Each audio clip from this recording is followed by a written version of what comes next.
E hoje chegou o dia, meu povo, do meu filho ir embora, ó.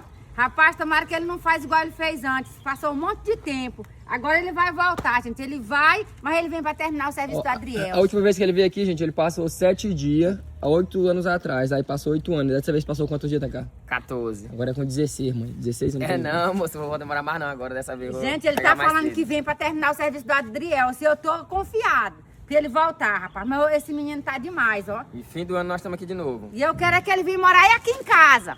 Né? Ele não quer não, ó, Adriel. Eu quero. Gente, assim, eu quero que ele venha morar aqui na cidade que eu moro, gente, que fica mais perto pra mim. Aí ele vem amarrar a família dele.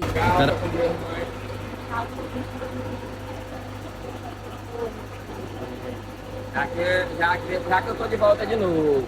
Viu? Já deixa saudade, até com saudade da foto. Ah, porque eu não vou demorar muito mais não, dessa vez não. Demorar primeiro, mas agora não demora mais não. Viu? Tchau, meu povo.